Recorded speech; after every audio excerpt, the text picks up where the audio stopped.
Yo, what's up? What's up? It's the Hungry Millennial back again with yet another proactive pragmatism. But not just another proactive pragmatism. This is our series, Millennials Are. And this next millennial that I'd like to bring to the podcast is ingenious, driven, creative.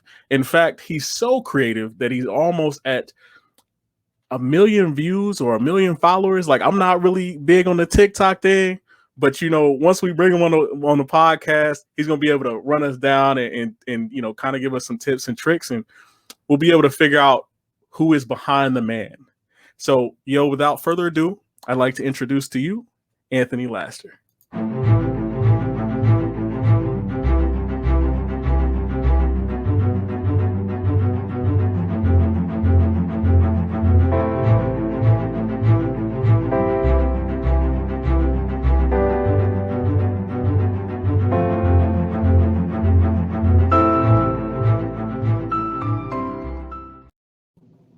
Yo, Laster, what's going on? What's going on, Cap? Not much, man. I'm liking the intro, man. The intro's official. I'm messing with it.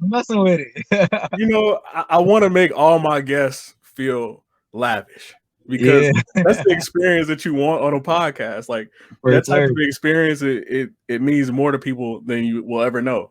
Because like a lot of people, they're like, "You want me on a podcast?" I'm like, "Yeah, just to chop it up." Like, I'm like, there is something about and you'll see there's a trend with the people that I bring on the podcast. Okay. They were different in their own lane, right? But highly motivated in that lane, right. And so it was pretty cool because it's funny on the deployment. They're like, "Oh yeah, they be doing those TikTok videos and yada yada yada," and like I'm in the background like, well, I do a podcast. Like the whole time I'm like plotting, trying to figure out like how I can actually infiltrate TikTok.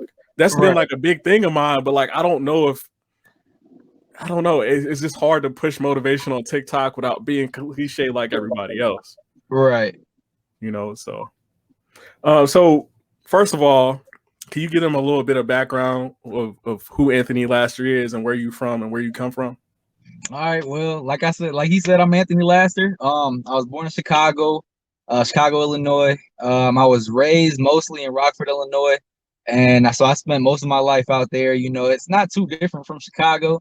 It's still kind of rough out there. I grew up in the projects. So it was a battle every day, just trying to be yourself and do you at the same time. So I lived out in Rockford for a good 2002 to 2013. So what is that? 11 years. Graduated high school from out there. I went to Jefferson High School. And then I went to Western Illinois University, got my bachelor's degree in criminal justice and law enforcement. I don't know if I want to be a cop. Times is rough right now for cops. So I've been kind of looking at other career paths within that degree field. So I got some options. My second year into college, financially wise, it was kind of getting hard paying for school and stuff like that. So you said, me and my fiance now at the time, it was her idea. She came up to me and she was like, "Let's join the Army." I was like, "What?" I was like, you want to join the Army? She was like, "Yeah, they got this program, that'll pay for college and stuff like that. We need it. We need the help." So I was like, "Let's do it." So, we both signed up. We both got through everything together. We signed our contracts, and now here we are. We at the end of our contract. We can get out in like 2 weeks. That's what's up. And congrats. Because a lot of people, there have been so many people that haven't made it to that level. I knew, like, when I was in the reserves, I've been in for a while. I've been in for like 12 years or something like that in October. Yeah. And when I was in the reserves, man, a lot of cats wasn't making it. Like, I got cats that, they fell in love with the weed. You know what I'm saying? I ain't anti nothing. Like, your path is your path. And that's one of those things, because somebody showed me grace at one point in time, was like, he a knucklehead, but we're going to try to see, and take care of them. I think one of the hardest parts about the Army is figuring out how to take care of different soldiers and different troops like yourself. Because the way that I would have to talk to your fiance, right? Like, the way I would have to address her compared to how I could talk to you is just different. You know what I'm saying? It was more like hey, listen, sis, I need you to do this. We need to do this. We need to Yeah, figure this out. And then we right. had to make some like cultural moves within the platoon that ended up working out. You know what I'm saying? Kinda. You know what I'm saying? Like, Yeah, y'all and went through a lot. within a military setting, it's always hard because a lot of people look at us like all they see is us being in a relationship. But what they don't understand is we got through basic training in AIT, which is what a total of what 5, 6, 7 months, depending on how long your training is. We went through a whole almost 7 months of not looking at each other almost and not talking to each other almost the entire time. So like when we were in the military setting, we always kept that, professionalism up there. Like what is it? You keep your military bearing when it comes to stuff like that. So it's like a lot of people didn't even know we were together until we actually told them we were together. They're like, oh, we just thought you guys were good friends. You guys was always hanging out, this and that.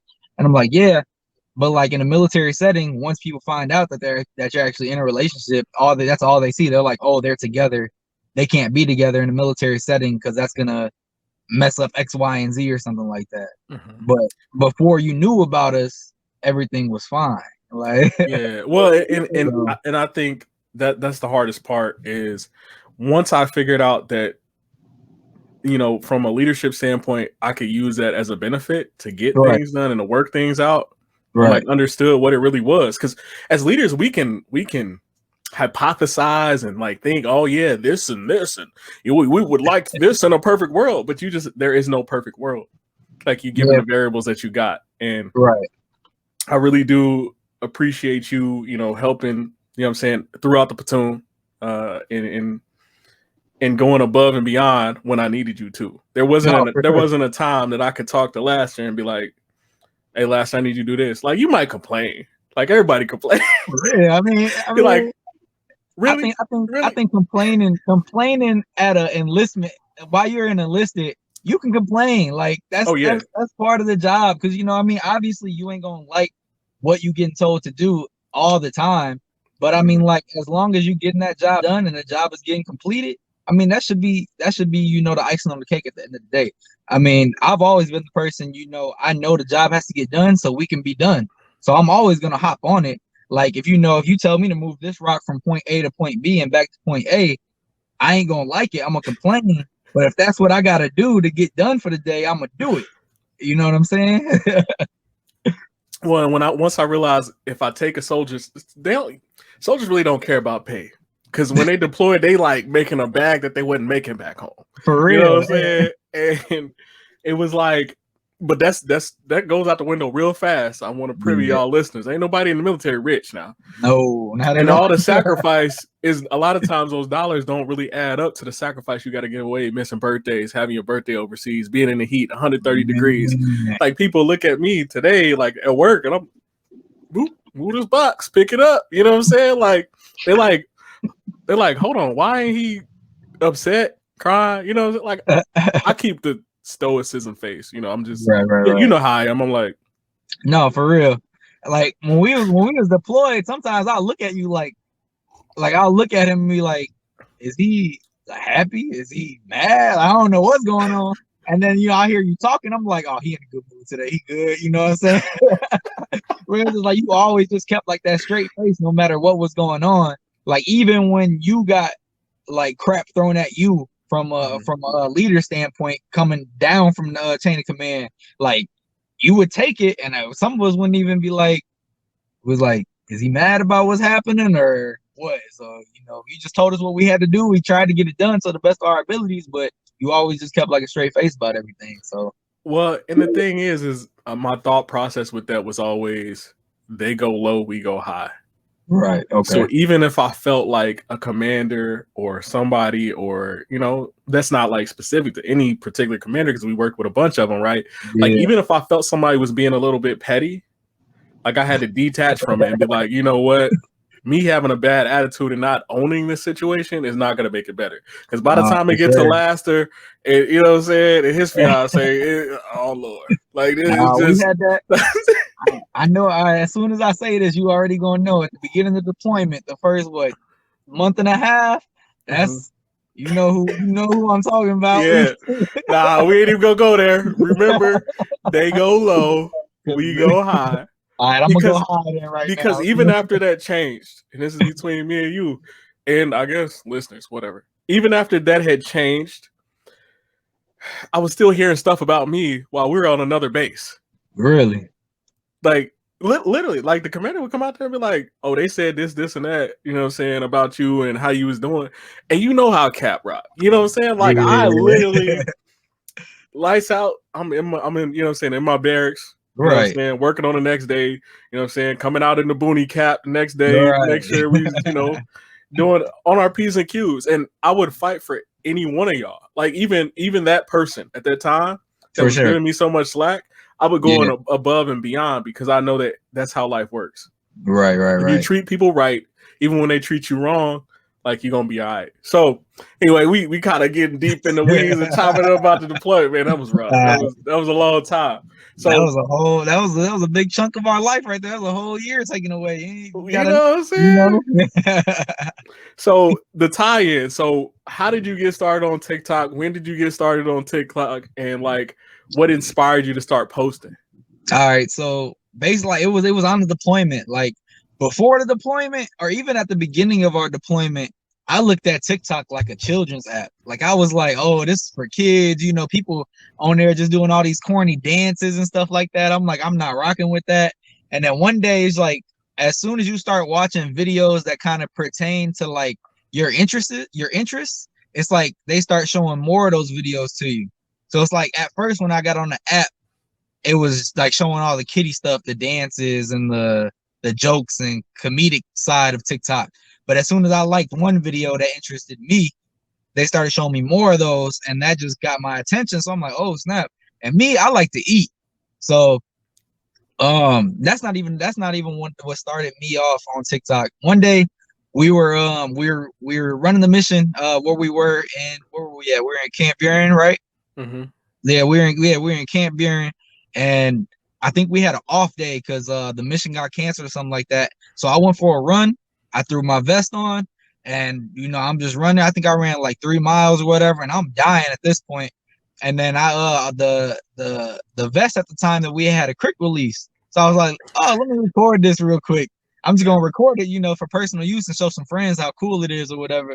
So I was just like, you know, whenever you like get in a sticky situation or something like this, and you got one of these vests on, you can just pop it off, and it just all fell off. So I was like, I just had the recording. I showed a couple friends. And then my battle buddy LaRocco and ACAP, they both were like, bro, you should post that on TikTok. Shout out to Cap and LaRocco. That was like, they were like, bro, that'd go crazy on TikTok. I was like, what? They were like, yeah, just post it. So I just posted it, and I woke up the next morning, and then LaRocco comes up to me, hits me. He was like, bro, your video. I'm like, what? He was like, bro, it's going nuts right now.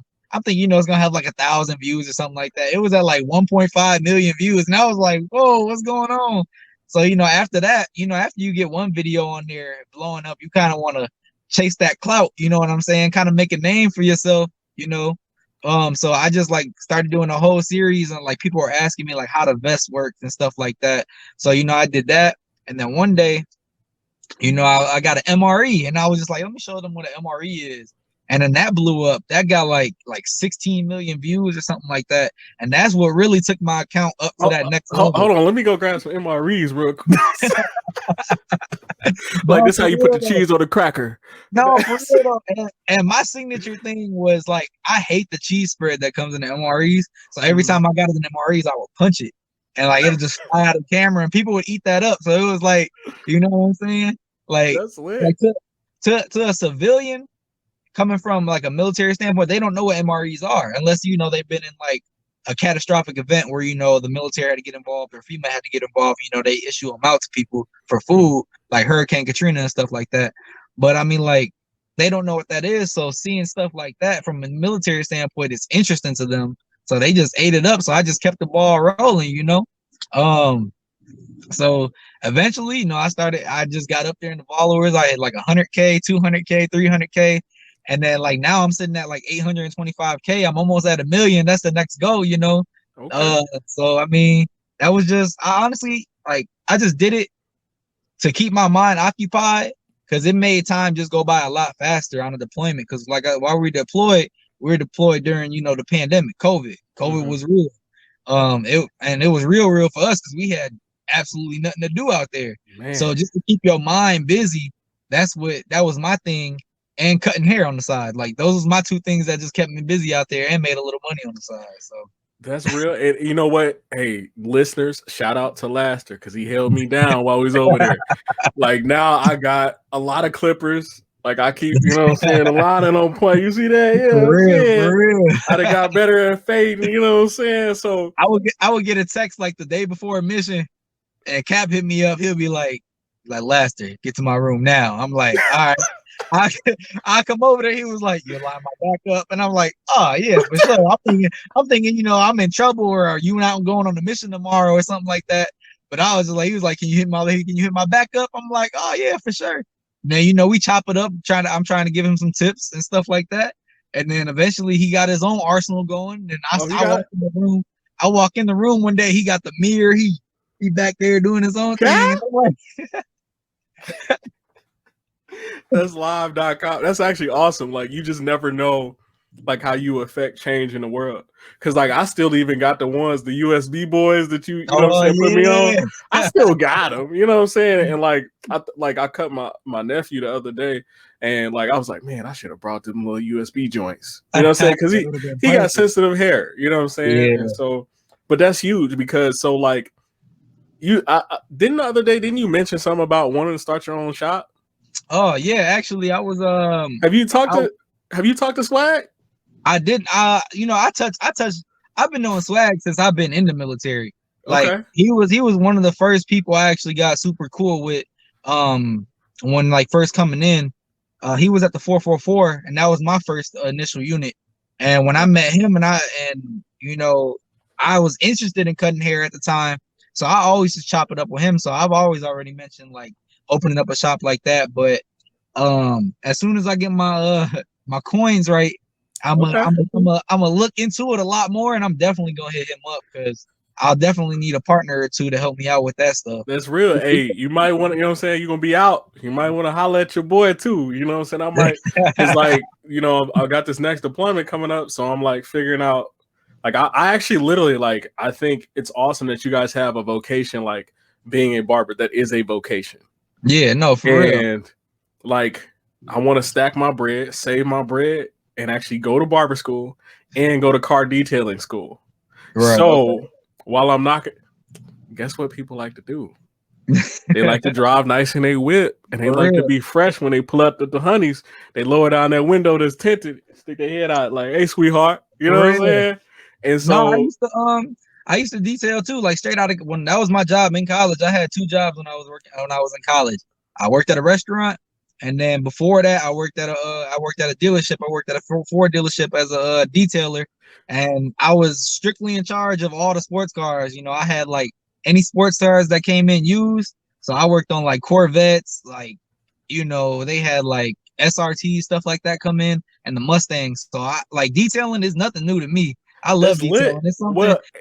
It's something therapeutic about it. You know, you take something dirty and then you clean it up, then you look at it, and then you get that client and they look at it like, damn, you went crazy. And you're like, yeah. That's like, my mantra 100. Like, that's why I gravitate to barbering, because you take something that's a wreck and you make it amazing. Like, I don't know. It's just something about the before and after process that just like gets me going. Like, even with FedEx, like delivering packages, I'm like, this truck was full. Exactly. Now it's empty. You know what I'm saying? Yeah. I don't know. Seeing your results like that is pretty awesome. And so definitely. You have that knack for taking something before and making it great after, even with the TikTok thing. So how do you stay consistent with branding? How do you stay inspired? Because lately I've been watching, like, TikTok has been flagging, you know what I'm saying, a lot of your stuff. And like, how do you stay driven, and like, do you see yourself going to other platforms to try to build that? Or because I saw you had a YouTube channel as well. Yeah, I'm not even gonna lie. Like, as soon as we got home from the deployment, I woke up one day and I had a notification from TikTok and said they were banned from I got banned like indefinitely from the Creator Fund. And for you who guys who don't know, the Creator Fund is how creators get paid for the content they put out. So, you know, that was a real blow to me. I was like, dang, you know, I was making an extra like $1,000 a month just posting a 15-30 second video. Yeah, so oh, you was making bread I was out here. making bread out there. I ain't gonna lie. Like, so when I got home, like that was my plan. When I got home, I'm gonna continue it and just make, that was like my side hustle. You know what I'm saying? So like as soon as they told me I was indefinitely banned, I was like, dang. So I actually stopped recording and posting for a good month. Not even gonna lie. But then, I just eventually got back into it because I always check my notifications and my followers that I had. They'll be like, dang, you went ghost, this and that. And I'm like, all right, whatever. So I hop back on. And eventually, just 2 weeks ago, I got a notification that said they reconsidered my account. So, and they put me back in the creator fund. And I was like, oh, let's go. So just on July 4th, they just reinstated me back in there. But, to keep the branding going, like you got to find that one thing that kind of separates you from the other creators. So like having a saying of your own or doing something of your own, like me, at the end of every video that I do, if it's food related, like I'll tell them if it was good or not in my way. So if I just ate some bomb food, I'll be like, exquisite dining, G, like that was okay. Or like if it was like nasty, I'll be like, that ain't it, not exquisite dining. And then so like you just gotta find your own thing that separates you from others. And then once other people start sharing that, and then you start like interacting with other people's videos and be like, oh, you're the exquisite dining guy. And I'm Let like, me take yeah. some notes right now. Hold on. Let me keep going. You exquisite dining guy. Okay. No, so like I said, you gotta separate yourself from others. You gotta make up a line for yourself or make up your own thing for yourself. It's you gotta I'm trying to think how to put it. Just self-market yourself. Like just be creative. Whatever the content you post is, try to stay as true as possible to it, and don't try to bite off of anybody else's flow. Because as soon as you start biting off of other people's like flows or videos, other people notice that and they'll call you out on it, and it's like it just won't be a good look. Because I already had people, kind of biting off my flow, and my followers that interact and be like, hey, have you seen so and so post this video acting like you? So they'll send me the link to the video, and I'll look and I'll post on the comments. I'll be like, dang, this look familiar. And then, and then they'll be like, yeah, man, you inspired me. They'll give me that BS. Some of it might be true, but at the same time, like now you ain't say I inspired you in the comments or you ain't tagged me, you ain't at me, dog. Right, exactly. But I mean, like for the most part, you just gotta self-brand yourself. Self-marketing is a big thing. Stay true to it and stay consistent with it. Even if you take a low blow in the game, like you just gotta keep pushing. Because at the end of the day, you gain that following base. If you just let that go to waste, then I mean, like there's people out there who post videos every single day who ain't even cracking like 10,000 followers yet. So I mean, like if you establish that following base, you just got to keep it up and keep it going. You know what I'm saying? And so really, I mean, you say it's about consistency. Yeah, for sure. And being true to you. And I think, I don't know if you know who Gary Vee is, but Gary Vee talks, see, and that's the interesting part. Like Gary Vee is literally a millionaire. And so like that's what excites me about like y'all getting out and y'all making all these different things happen, is like I love seeing the people that I knew grow. Like even if I don't get nothing out of it, I get inspiration. Like, you know what? Oh, for like sure. They really like lit it up. And you not knowing Gary Vee, and Gary Vee trying to stack his bread to buy the Jets is insane. And all he talks about is TikTok. But like I don't really understand TikTok, but you open up a window because you like follow the stuff that you enjoy and that you like to do. You know what I'm saying? And that's super powerful. Like that is, I mean, that's almost everything. And then not biting people, because people will bite somebody and then they'll lose all momentum because that's not really who they are. Right. Honestly, like I don't know who Gary Vee is, but if I was to become a millionaire, I would want to be Gary Vee, because I wouldn't want anybody to know that I'm a millionaire and I'm rich like that. Like, yeah, I have that platform to get myself out there, but I won't want that platform as big as like everybody internationally knowing me like, oh, he's a millionaire, this and that. So I might have to look up this man now, because he called TikTok. He called LinkedIn right now. It's weird, right? Because people need jobs, but it hasn't popped like it should, because it's been focused on people hunting for jobs, right? Right, But it right. is a Facebook type marketing. He called Facebook. He could have been one of the original investors in Uber. Like Oh, he snap. sat down with the people and it was like, but he didn't understand the concept, which is Okay. kind of good, right? Because you can get all the money and not understand the concept. Now you lonely with all this bread and you're not following your passion. So Right, Gary Vee actually inspired this entire YouTube channel. Right now, I only got so many subscribers. I don't even think about it like that because somebody can see this in 5-10 years. There's a lot of right, podcasts that I watch like that have been recorded 5 years ago, right? right. And so Okay. that's super powerful. But Gary Vee, he wrote Crush It, he wrote Crushing It, and they're both on Audible. So if you're doing Okay. anything during the day, you download them and listen to them. Also, tips with Audible for the listeners. Audible, once you finish a book, so you can subscribe every every month they'll send you so many credits, right, for books. And books can cost you anywhere, like audio books can cost you anywhere between, $5 if it's a super cheap book to like $20-$30.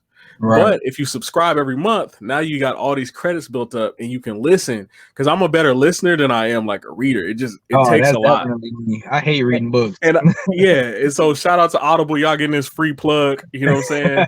You know what I'm saying? Send me my bread. You know what I'm saying? But it's one of those things where if you don't like a title, you can trade it in. But he literally called what TikTok and all that stuff was gonna be. Like he called a lot of that stuff. And but his bottom line is empathy. Be who you are and tell your story. And this is me. You know how Cap rock. I do TED Talks every day. Why you think I was trying to be stoic and shut up? Every mission brief was a TED Talk almost. Nah, but it was awesome because y'all got right. You know what I'm saying? Yeah, like y'all went out there and executed at a high level. Like I couldn't ask for better troops in the situation that I had. Because I didn't have a lot of terrible situations, and the terrible situations I had them old NCOs, you know what I'm saying, backing it up. It was gonna shut that shit down. You know what I'm saying? Big Sarge there, hey, Big Sarge, hey, handle my lightweight. I gotta go make this plan and stuff. They're like, go ahead, sir. They think I could have a star one day as a general, but I don't see it happening. But you take the days that like you're given, right? And that's super powerful. So while we speaking on the military, so what has the transition been like leaving the military, and what are you looking forward to most about civilian life? Oh, the transition has been amazing. I mean, honestly, it ain't been nothing too like hard or anything about it. I mean, because obviously, I'm National Guard, so I already had that most of the time. I'm civilian. So coming back from the deployment, we got like an initial 3 months off before we even had to report to our next drill. So I mean, like that right there was just getting back home. And due to COVID, we didn't really miss out on much because everybody was stuck at the house. So nobody really advanced. And nobody really advanced in the fact. So we really didn't miss out on much. And did y'all get y'all student loans paid for? Nah. Well, here's the thing though. They froze those bad boys. So I was able to it looked like your credit going up. So you got a little time going up on a Tuesday. They did freeze the student loans. The thing with the military, all right, so like when I first joined, what put a sour taste in my mouth from the military was my recruiter. My recruiter told me that if I signed up, hold on real quick. Hold on, they're liars. No. Get everything written down on paper and research. Follow Anthony Laster on TikTok so you can figure out the things that they lie about, because he's gonna come out with a series. I'm pinpointing now about recruiters. No, that's facts. But that's also no slight. That's no slight on my recruiting homies. But like, dog, we know what y'all try to do to get these people in. No, while I was on the deployment, I was sitting in the truck and literally like I thought about it one day because I was bored and I was like, these recruiters really messed me over. So I made like a whole 3-4 video series like exposing. Oh, he already got you. Yeah, they already on my TikTok. I'm gonna repost them for the new followers so they can know. No, but like I said, my recruiter said this is what I would get. He said I would get my student loans paid for if I sign my contract. Comes contract signing day, I sign my contract. I get shipped off the basic AIT. I'm at the end of my AIT. And I'm enrolling back into school because I was starting the next semester, and I'm like, oh, let me see how I got to get these student loans rolling. So I called my recruiter. I was like, hey, what papers do I got to push to get these student loans rolling? And then he was like, let me check your contract real quick. He checked it. He was like, oh, you didn't get that. And I'm like, what you mean I didn't get that? You said if I signed up, I would have it. He was like, yeah, but you didn't ask for it at your contract signing. And I was like, you ain't say I had to ask for it, bro. You said if I signed up, I would get it. So there's a lot of fine print. Well, and the truth is, why do you think they get you while you're 18 years old and don't know nothing really about life? Exactly. And I was 20 at the time. So I was like, I thought I knew better. You never at 20. Hey, like listeners, if y'all tap into this at 20, you don't know nothing. Nah, you really don't, because I didn't, and I thought I did. But like just from that day on, it was like kept a sour taste in my mouth, and I was just like, I don't know if I really like. I put my best foot forward every day, and I did what I had to do. I gave as little back talk as possible, just to keep my head out of the clouds, and keep the dirt off my name or whatever. So I had a clean record going through the military all the way through. No like disciplinary functions, nothing like that. So I got a clean record. So I did what I had to do, but at the same time, I'm happy to get out. So like I said, the transition has been just smooth, just riding it out until July 16th. That's my ETS day. Well, and I'm happy for you. You know what I'm saying? Like I'm really proud of y'all and where y'all came from and how far y'all have come. You learn along the process, like y'all have bachelor's degrees. You know what I'm saying? Like a lot of the NCOs and a lot of people that would throw dirt on your name never stepped foot in a college classroom. Right, exactly. You know what I'm saying? And after when I found that out, I was like, well, I'm looking through y'all stuff. Oh, okay, all right. Giovanni and you know what I'm saying, Anthony, they got, you know what I'm saying, they got it going on. You know what I'm saying? So and a lot of people didn't even know that either. They were like, oh, when you get back home from the deployment, you can go back to school. And I'm like, I already got my degree. And they're like, what? I'm like, yeah. They were like, why aren't you an officer? And I'm like, I was already, 2.5 years in by the time I got my degree. So and you had that bitter taste in your mouth. Exactly. Like, you know what I'm saying? Like, I'm gonna be honest with you. The officer life is not for the faint of heart. Like, the thing is like they still don't tell you information. So a lot of the stuff that y'all saw, like I had to really dig deep and figure out what the process actually looked like. And even to this day, like I'm still like, dog, I got the infantry rifle platoon handbook right over here, you know what I'm saying, stacked up with the, like there's some new variable every day. Even at brigade, you start to realize like why you couldn't get support at the bottom level. Right. And that's not a complaint, because Cap really don't complain like that. That is energy, because I know I have troops that are still in, just like yourself, that like I work for them. They don't work for me. Right. And at every point, I'm a step. I mean, it was even like, what I'm saying, recently at brigade, like I had to step and be like, look, listen, we owe these troops everything. They don't owe us nothing. So like, you gonna stop riding my troops, you know what I'm saying, talking about they doing this and that. Like I'm bringing that same energy, because at the end of the day, like we're a team. And in order to keep a team, you got to keep your ego subdued, because me as a person, I can never know everything. Right. With them as people, they can never know everything. And another thing that goes along with that is one of the 7 army values is what? Respect, right? Yeah. So respect goes both ways. You got to give it to receive it, and receive it to get it.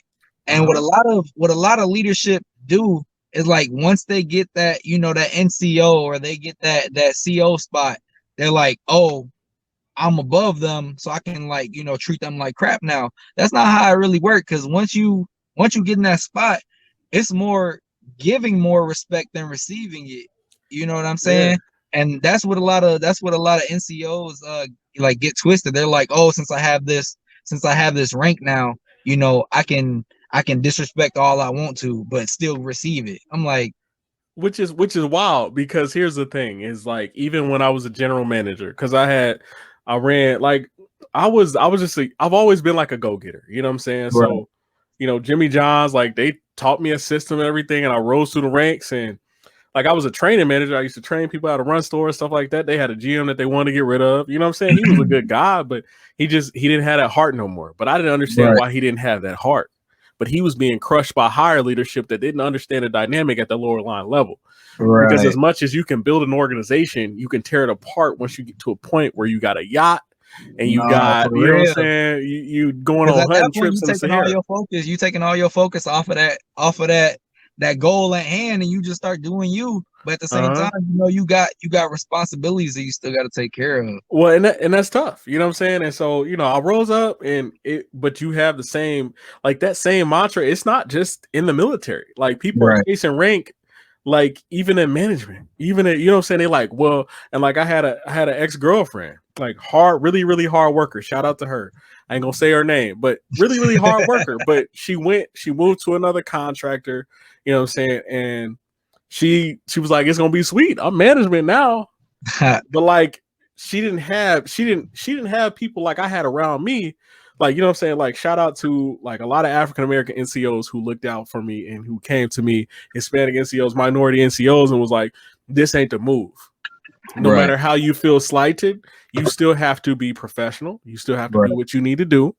And a lot of times it's 3 times harder for us to put in the work. You know what I'm saying? Yeah. Being minorities, right? And so, but they was like, look, you have an opportunity here. You're different, but own that.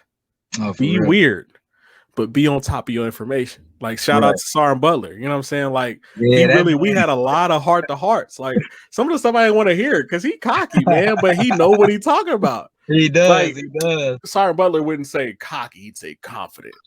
Well, you know what I'm saying? But you knew for any of the troops, like he was gonna step for y'all. Like even in the background, he was stepping for y'all. He like, hey, sir, they doing them bogus. Can we do this? Can we do this? A lot of the leadership changes that you saw like moved around, they were influenced and inspired by him.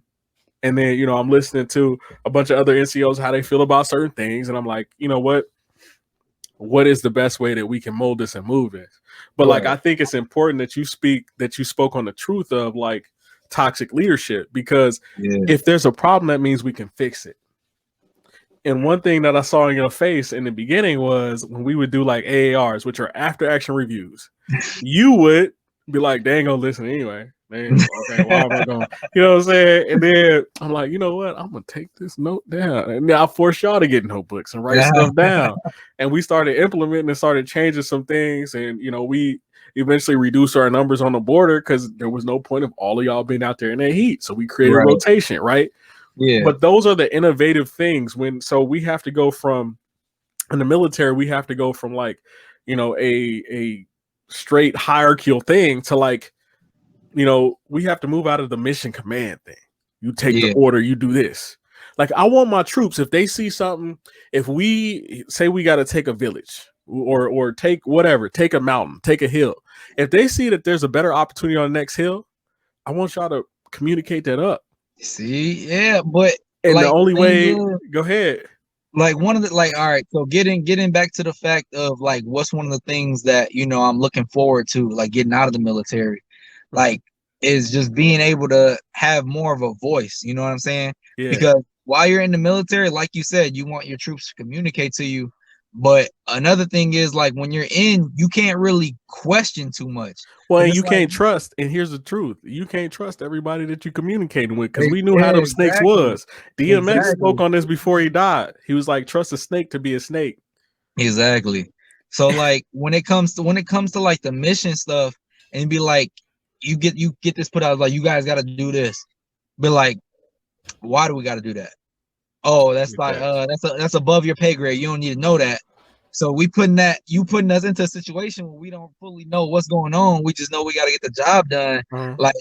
Like that's one of the things I'm looking forward to getting out of the military, because like once you get into a civilian job and they're like, you have to do this, why? They tell you, you know what I'm saying? But like, I'm gonna caution you. On this other side, it still operates very similarly. And the why, you've just got to ask it differently. And that's the hardest part, definitely. Though. Like, it wouldn't be straight out like why. It'd be like, you know, like, well, what do we have to do now, or what do we have to do then, or you know what I'm saying? And that what you just said it. That what is huge. So to the listeners out here, if you want to get something done, ask what and how. Yeah, for sure. Once you start asking those questions, then it forces the leader or whoever's in charge to start processing that information, because it becomes different. Right. That's why you ask them why, automatically they're gonna be like, defense. well, that's for me to know and you to not know type Well, of and thing. why it makes people defensive. Like It people, does. and then also getting people to agree, like looking for the yes. So this is one thing I read the book Ego, Authority, Failure, like while I was operating with y'all. So y'all didn't know this at the time, but like I started implementing like features from that book because these were FBI trained negotiators. Right. Okay. And I thought in order to get the troops to do what we need to do, I need to negotiate with them.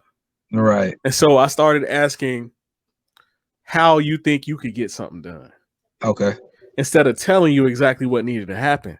And I kind of remember that too. I kind of remember that too. Like when we were out on the line at the border, like, well, how can we get this done? Like, what are the other options we can do? And then you'll get a couple of hands, like, we can do this or we can do this, and you like, let's try that. And then like, you know what I'm saying? When it can hurt as a leader. I do remember that. Like sometimes it hurts your pride as a leader, but I'm like, once you get over that hump where you build that relationship with the subordinates, you know what I'm saying? And you figure it out, like you become way better of a planner because there's no way I can know everything. Like y'all been doing this for way more years. Like as a PL, you're like, okay, you can be here, you can be decon, you can be recon, you can be smoke, you can, just all the other stuff that happened in history. But like y'all got the knowledge. Like even in school, they actually like our basic officer leadership course and even the captain's career course, it's a graze over. It's baseline. We don't get to do all of the things. That's why I think a lot of people like they go in there and they're like kind of incompetent and they feel some type of way because now you got a commander riding you telling you got to take ownership of this. Yeah. It's like, dog, I only know like what the schoolhouse looks like. Yeah, so that's real. For real. But yeah, like another thing I'm looking forward to getting out is just being able to be me, like with and doing what I want to do when I want to do it type thing. Because not even in the fact of like, because not gonna lie, I do want to smoke weed again. Like it's been 6 years since I smoked it. Well, and it's legal now. You know what I'm saying? It's legal now, exactly. But federally, as you know, we can't do it being in the Army still. So it's like you see your friends going around. I got like my sister. My sister-in-law. She live in the house. I smell her smoking every day, and I'm like, dang. But like, not even in the sense of me just waiting to smoke. It's just being in the Army itself is if something comes up and you have to report, ain't no ifs, ands, or buts about it. You got to report. So it's like, I want to be able to just be, if I got something planned, I know that I'm going to be able to stick to those plans and be able to do what I want to do and when I want to do it. Not like before where it's like, I plan a vacation, but you got drill right in the middle of that vacation. So it's like, dang, I just lost out on my $500 deposit because they want to throw a training in the days I got my vacation. So like that's one of the things I'm really looking forward to, is just having my time back to me. That's super real because I was explaining to one of my cousins. He got on it. He was like, "Well, was it worth it?" And I'm like, "It depends on what your variables are to say it's worth it. Like if you ain't got nothing going on and you want to develop discipline and things like that, but you got to have a plan with the military, right? You got to go on Laster's TikTok and check it out and see all the tips that he got on there, so that way you get squared away before you sign that contract. Because my dad, like, luckily, I was blessed that I had a father who had served, and when I got to MEPS, like they tried to they didn't even want to give me my rank. Like it was like I was supposed to be like PFC because you do the 2 mile and so certain amount of time, the future soldier thing, and he was like, well, "Hold on, what rank you supposed to be? Oh, your last name Hamilton. I got you squared away." But not everybody is like that. You know what I'm saying? Yeah. Everybody didn't go to basic with my pops. You know what I'm saying? Or stuff like that. So you really got to make sure that you cross the T's and you dot all the I's, and that's super important. Because for the people like that's listening that don't know, when you go to MEPS is the place they try to get you on anything. Like it's like MEPS is they just don't want you to get in the military. It seems like they look for any little thing possible on your record, on your health record, anything. If you had whooping cough at the age of 7, they like, nope, you can't get in. They like, dang, like, you know what I'm saying? So like for someone to have your back at that point when they're like, oh, your name Hamilton, I got you type thing, like that was a blessing in disguise, because otherwise you would have just not got what you know deserved at the time. So that's Yeah, good. that would have been mad foul. And it's been just small people along the way. It ain't never been nobody major that came down and like, yes, I'm General so-and-so and I'm gonna help you out. You know what I'm saying? It's always been like the people in the fold that like look out for you. And it's weird that life works like that. So here is a pivotal moment. So everybody that I knew from the military, I gave them if you had a question to ask of a captain, you know what I'm saying, and how things went down, like what question do you have for me that I can answer for you before we wrap up this podcast? If any. I mean, people sometimes I talk enough and do my TED talk long enough that people got to answer. No, for sure. Like, let me think, because throughout the whole deployment, me and you kept it kind of 100 with me, like not even from like the military perspective, like on a personal level. I would ask you a question, you would keep it 100 with me. So it's like, I'm trying to think, because I would ask you a question out there and you like, I'm gonna keep it real with you, you know, like they don't want us doing this type thing. But dang, I mean, I honestly can't even think of nothing right now, because like I said, like you kind of kept it 100 with me throughout like the entire time I've known you throughout the military and on the deployment. So it's like I ain't got nothing for you right now. It's cool. Well, and I respect the code, because I'm like, if I keep it 100 with you and I can trust I keep it 100 with you, we're gonna be all right, we're gonna be gravy. Right. But it's, you know, and it's not like a secretive thing. It's just like, this is the real of what's going down. Right. Because as you were a team leader, so you was basically like a shapeshifter in the fold to figure out. Right. And in order to get troops to do things, like you kind of got to give them a little bit of free chicken, because like that, like you said, that this is an order, do this, do that. You know what I'm saying? Like that, it just doesn't fly. Like that's not how you create relationships. And the more that I know that, go ahead. Like some advice I would give like some people that are listening, like the type of leader you need to be to get people to do stuff, not necessarily for you, but with you, is if you telling them to do something, be willing to do that something with them. Exactly. Like, don't just be like, go clean these bathrooms right now. You be like, hey, y'all, let's go clean these bathrooms while they see you picking up the broom or the mop. You know what I'm saying? So that's the type of person I was. Like, as a team leader, I'm already knowing, like, dang, I know they gonna hate cleaning these bathrooms, so I'm gonna help clean the bathrooms with them. Like, I know they gonna hate going out to the motor pool for the 5th time today in this 120-degree heat, so I'm gonna walk out there with them. You know what I'm saying? Like, that's the type of leader you got to be if you want people to, you know, have your back for one, and also listen to you in the future.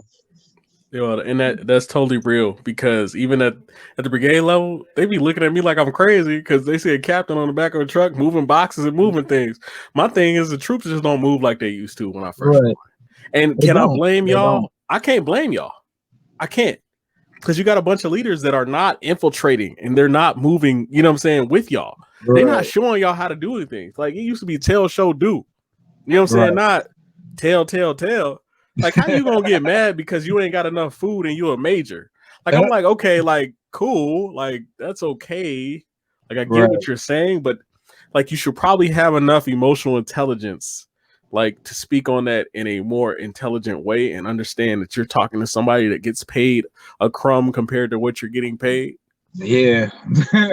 and that's really, like, it's really an uphill battle, because I'm starting to realize like a lot of the same themes that we had are the same themes at other levels. And every day you have to get in the fold, you have to bother people just enough, you know what I'm saying, not being abrasive, and get after it just enough yourself, because that displaying and that showing people what right looks like, it gets under people's skin. And like, at this point, I've gotten to a point where I don't really care if it bothers you. Like, I'm gonna get after it because I know my troops are getting after it. Right. Okay. Actually, I do got a question for you. Not on the military level, not as a captain, but as a dad, because I do have a daughter on the way, and I know you have a daughter. So, my fiance right now, Kavani, I think she's going on 7 months pregnant now. So, like, literally, as soon as we got home from the deployment, it was right. We was right too, you know what I'm saying? But as a dad, as a girl dad, you know, Kobe, how, any tips for me as being a girl dad? Okay, be extremely patient. Yeah. I would also encourage going the breastfeeding route if Kavani is okay with that. No, she's all for that already. Because it creates a healthier, stronger kid. And like I see it in my child. Like she is just like extremely smart. And support them in the things that they want to do. But at the same time, while you're being a girl dad, the same due diligence, like if your son fell and it wasn't catastrophic, do the same thing. Okay. You know what I'm saying? Like, oh, okay, you good, you straight, you cool. You know what I'm saying? Chop it up and we go. You know what I'm saying? Because like now she's extremely vibrant, she's extremely smart, she knows how to think on the fly. And here's the thing that's gonna probably mess you up. They literally become spitting images like mentally of you. Right. So for instance, like Zayla ain't no snitch, but at the same time, if she gotta say something, she gonna say something. You know what I'm saying? And so like one time, like we was visiting a friend and his kids. It was actually one of my guys that got kicked out, you know what I'm saying, for the green, you know, the bud. You know what I'm saying? Even after the fall, like I try to express to y'all, like I'd have been in so long, I'm like, my peoples is still my people. You know what I'm saying? If you know what I'm saying, you cool, you know? And they got in, they was like, oh, was you up there? I was like, who was up there doing yada yada yada? And she like, you know what I'm saying? So keep an eye on them, be a strong masculine figure, be a pillar in their life, because even when you think that they're not watching, they are watching. So be that strong person, because those will years later, those will become the guys that like they look for those masculine men. But you can be positively masculine without being toxic masculine. You know what I'm saying? Yeah, no, for sure. The ability to say no and set boundaries are huge. And a lot of people lose sight of that. Like even when I'm with my daughter, she doesn't get everything. She doesn't get everything that I want, that she wants. And so I'm already knowing I ain't gonna be like that. Yeah, well, but hey, you look into them eyes, and you're like, man, this little thing. You start to melt. And you look at them like, man, and a lot of things I cave on, you know what I'm saying? I'm like, but there are lines, you know what I'm saying? Like there are lines of passage. You know, a lot of times learning to say the smooth no, like not today, you know what I'm saying? Things like that. Those kind of, it soothes it, and kids' minds are like, boom, it changes. They're off to the next thing. And so I think my hardest part, like even being a father, this doesn't really tie to your situation, but like I'm kind of a part-time dad, right? So when they learn things and they do other things, allow other people to kind of instruct and like, you know, and be who you need to be for that child at that time. You know, because a lot of us was raised with, you know what I'm saying, kids are seen and not heard, you know, and just crazy little things. But you want to listen, you want to be the person they can come to and talk about everything. And a lot of times that's just in silence. Like what a lot of people can't do. And this is one of those things where you talked about how poised sometimes I would be. I did this a lot with y'all. Like I would just be completely silent. And people can't stand silence. So y'all start talking and chopping it up. I'm like, oh, okay. And I didn't use it, you know what I'm saying, in like a destructive way or anything. But I'm like, okay, this makes more sense why they act this way. But being still and being able to listen and pay attention to the small things is huge. Also, there's a thing of doing the when she's born, it's a girl, right? Yeah, skin to skin with the chest. So you're gonna want to hit the gym right now, you know what I'm saying? Make sure you get that chest, you know what I'm saying, nice and beefy. I got a picture of, because it's funny, my sister just had a little girl, and like she hit my chest and she was you know what I'm saying? And that's huge. That skin to skin bonding, it does something for the baby. I don't know the science behind all of it, but it creates a bonding moment, and that embrace of a father, you can't replicate that. Because there's something like, this is my being. And the baby is like, this is my being as well. So just be involved, be a pillar, be strong, and at the same time understand that everything, sometimes, you know, even with working with girls, it's not about the nail. You know what I'm saying? Like, it's not about the nail, and it's not about getting it out. A lot of times they've already figured it out, and you just got to watch them work and put the work in. And it'll save you stress as a father and, you know what I'm saying, as a future husband as well. Like a lot of stuff, like one thing that I've done, even with dating, and, you know, I don't know, I'm always on deployment and stuff like that. So it's hard to, you know what I'm saying, you know, be super consistent. But even with dating, a lot of times when they got problems, I'm like, am I listening? or am I problem solving? True. Saves me so much headache. Yeah. Saves me so much time. Because you know how guys, we need to solve a problem. We need to get, and like even with the platoon, like a lot of times I was like, y'all have problems. I'm like, am I listening or am I problem solving? Because 9 times out of 10, they already got it figured out and they don't want to hear my solution. Because I'm gonna tell them the hardest thing and they're not gonna want to listen because it's like, dang, I was thinking about doing that. Probably shouldn't have spoke on that. You know what I'm saying? Right. Yeah, I think you're gonna be a great father. I think. But at the same time, like you gotta, and I think you'll be good at it. Strike a balance between social media, work, and that ain't gonna being there for the kid. But at the same time, you got to be a provider. So you have to be able to communicate to the kid. And my child's mom, she does a great job of this. She actually tells Zayla like, "Hey, your father provides a lot of the money for you to do these things." Right. Okay. Even though they're in a totally, I think they got the whole fiance thing going on. I don't even, don't really pay attention to that. Right. She's well taken care of. The guy's been in her life since she was like 3 months or something like that. And so super solid, takes her to all the games. Everything's good. But a lot of that is that respect of you being able to go to work and show that you're getting after it and show that you have healthy habits and you know how to communicate effectively. Those are the communication skills that they'll expect or run away from. You know what I'm saying? If they, when they get to dating. I know you never want to think about your daughter being whisked off into the.